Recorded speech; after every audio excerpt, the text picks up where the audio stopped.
So yun, hi guys, welcome to our new video for today. And tulad ng ginagawa natin, so magre-review ulit tayo ng product. And ito isa sa mga product ulit na binibenta namin sa MR1267 Car Audio and Security Systems.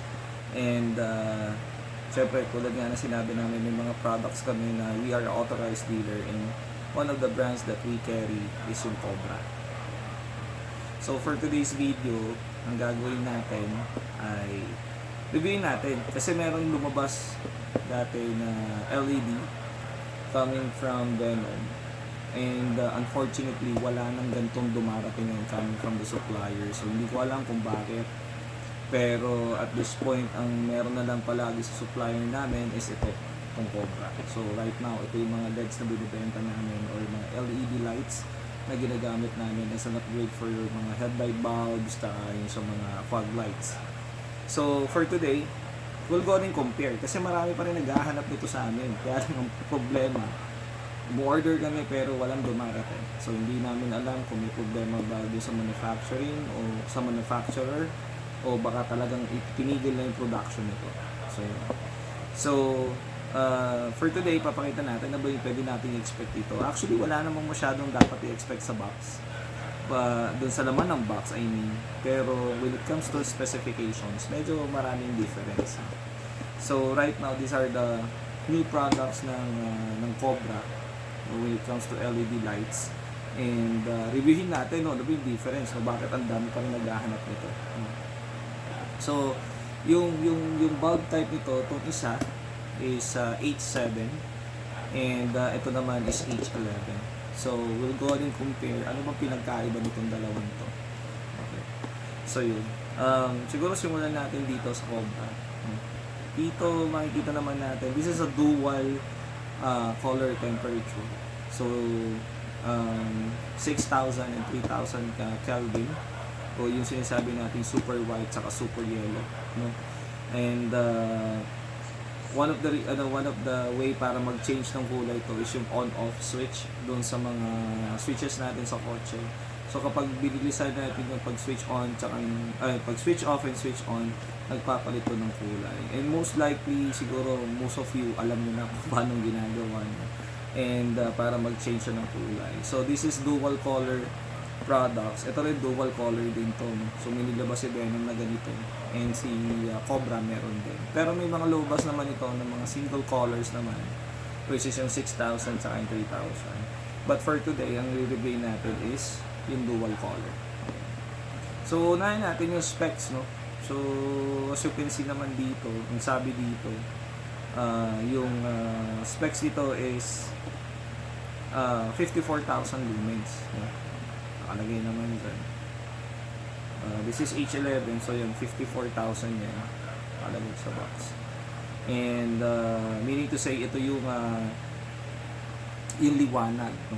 yung kapal ng buga ng ilaw. And kung makikita nyo, nakalagay naman yan dyan. Ayan. So that's 54,000 lumens. So yun. So yung 54,000 lumens is per, ano yan for both bulbs na, no? Hindi yan per bulb, no? And sa pagkakaintindi namin, so yung 54,000 divided by 2, parang gano'n, no? So ibig sabihin 2,200 lumens ang isang bulb. So yun, kasi wala namang nakalagay dito na like 54,000 per bulb eh. So yun, so I'm just taking it, like logically, tsaka kahit dito naman sa baba sa detalye, gano'n din na nakalagay, just 54,000. So, ibig sabihin, 54,000 for both bulbs na. So, per bulb, that's gonna cost you like 2,700 na lumens no, per bulb. So, mas maliwanag talaga siya compared sa stock. So, yun yung meron dito. Okay. Now, punta naman tayo kay Venom. So, kay Venom kasi, ang sabi naman nila dito, this is consisting of 6,000 lumens. Ay, nakalagay. 6,000 lumens. So, ibig sabihin, mas maliwanag to. Lumalabas 3,000 lumens kada isang bulb. So yun yung lumalabas dito. And there's a big difference kasi syempre 600 din yung difference ng lumens, no? So ibig sabihin lumalabas na talagang mas maliwanag yung Venom. And having that said, mas maganda yung difference. Kumbaga, malaki din yung difference when it comes doon sa buga ng ilaw. So, yan. So, both of these comes with 1-year warranty.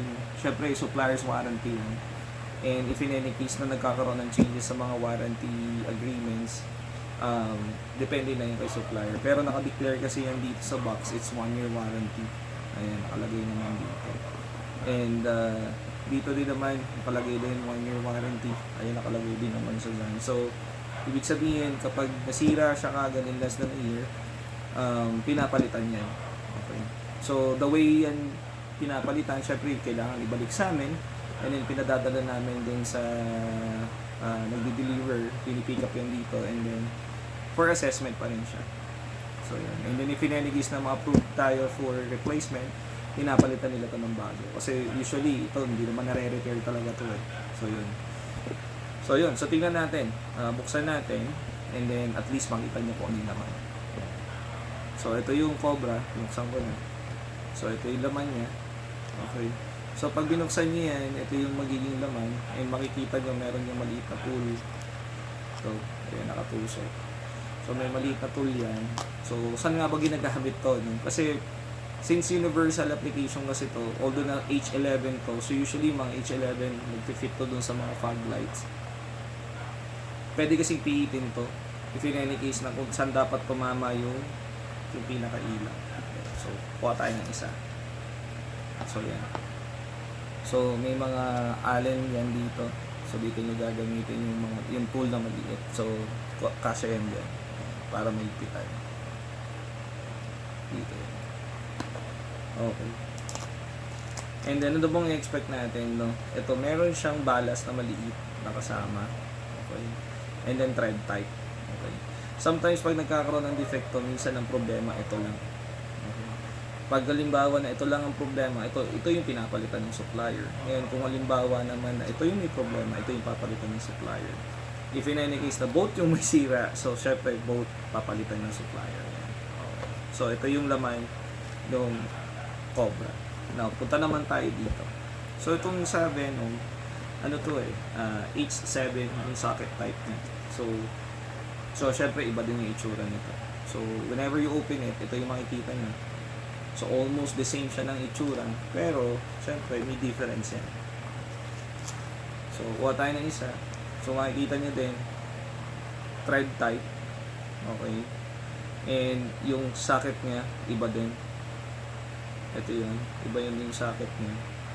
And, syempre, since H7 yan, iba din yung nandito. So, hindi siya kapares nito na parang may socket na kagad. So, fit na kagad siya sa H11. Pero ito kasi medyo iba. Okay. So, this is the difference. So, ito yung Venom. Ito yung naman yung Cobra. So, kung mapapansin nyo, malaki din yung diferensya. No? So, ito medyo mataba. Ito naman medyo manipis.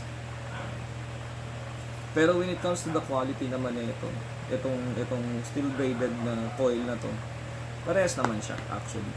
Wala namang difference. Okay. Kasi ito din. Ayan. Wala naman siyang difference. So yun. So makikita nyo, kung titignan nyo naman to, yung pinaka mismong bulb, halos parehas lang naman. Okay. So ilapit natin konti. Okay. So patayo naman siya. Okay. Siyempre ito magkaiba nga yung socket kasi nga H11 tong isa, ito naman H7. So mas manipis talaga tong pinaka niya, base niya. Okay. So makikita niyo yan dyan. Okay. So medyo mabigat actually. And same naman siya, same bulb naman yung gamit na COBD ng tawag dito. And maliwanag naman talaga siya. Itong sa Cobra, gumamit ako nito just to test kung gado ba talaga siyang kaliwanag. And ito din, nakagamit din ako. Talaga nakita ko din na talaga mas maliwanag kung isa nito. So, yun. So, the only difference is, yun nga, mas slim lang yung Venom. And yung sa Cobra is mas mataba lang siya. Kasi may mga nagtatanong sa ano ba difference. Kasi ang sabi sa amin ng supplier, iisa lang talaga ang maker ng Cobra tsaka ng Venom. Okay. And hindi namin alam kung bakit biglang nawala yung Venom. Kasi ito marami naghahanap sa amin ito kasi mas maliwanag to compare dito. So yun. So both, again, may warranty ito. And it comes with 1-year warranty. So, halimbawa, kung bumili kayo sa amin at nagkaroon ng defect kagad yung bulb, pinapalitan natin yan. So, pero yun nga, as I mentioned kanina, syempre may warranty policy tayo, which is sinusundan lang natin kung yung sinasabi ng supplier. So, yun. So, both, ayan, 2 piraso yung makukuha nyo. Okay, nagkataon lang, this is H7 and this is H11. Okay. And, ayun, so makukuha nyo sa amin to through Shopee or Lazada account. You can go and buy this from those online shop na available, no? So yun, so nakapost to doon. And kahit sa online yung to binili sa amin, you can go and still get it, you know, with 1-year warranty. Ayun. So nag-install din kami nito. Usually hindi kami naniningil ng labor fee in installing this kasi medyo madali lang naman at ano naman to, plug and play. So yun. So if in any case na interesado kayo na mag-order, yeah, you can go and get it from our Lazada or Shopee account. Ipopost ko yung link para at least may reference kayo. So yun. So for now, I think this is going to be a much shorter video. Gusto ko lang makita nyo yung difference kasi marami talaga nagtatanong sa amin kung ano yung difference itong dalawang to. And maraming mga socket available tong dalawang product na to. Sa amin ito medyo wala na kaming masyadong stock nitong Venom, so that's why medyo yung mga nandyan inuubos na lang namin kasi nga nag-order kami ito, wala na rin dumarating. Pero ito maraming stock to. Usually pag nag-order kami nito may laging may stock yung mga socket types na hinahanap sa amin. So it comes with H4, meron din tong yung HB3, HB4, yung sinatawag natin 9006 sa 9005. May H1, meron ding 9012, kung alam niyo yung mga socket na yan. And then may H27 din. Yung H27 medyo mahirap maghanap ng stock nito pero meron kami dyan. Okay. And then syempre yung H7 nakatulad nitong isang to. Yan, so meron din sila nito. And then syempre yung H4, yung high and low. Usually yun yung mga nag-fit sa mga headlights sa mga kotse natin. So yun, I hope nakatulong to. Wala namang masyadong special sa mga LEDs nito. It's the same LEDs that you can get in the market. Nagkataon lang na magkakaiba yung mga specifications, yung brand. Kaya lang yun nga, nagdidepende pa rin kay consumer or kay buyer, ano talaga yung mas prefer niya. And depende rin sa specs. Meron din Cobra na lumabas dyan na sobrang liwanag din, which is i-video ko din and i-reviewin din natin what's the difference of that. Kasi meron kami dyan, bagong product lang din siya ni Cobra. And as I mentioned, we are one of the authorized dealer ng Cobra. So yun. So all of the Cobra products meron kami nga when it comes to dashcam, headrest monitor. So anything under Cobra meron kami nga dito. So yun. I hope nakatulong. And if in any case na gusto nyo order, bumili sa amin, just leave a comment or you can go and visit the links na idalagay ko doon sa description ng video. And I hope i-follow nyo rin yung aming accounts, no? Ipopost ko din sa description so we can go and get the support coming from you. Paki-like and share na rin pati yung page namin so we can go and increase our sales at the same time. So yun. So for now, I hope you like it. I hope nakatulong. So yun. So thank you so much for watching.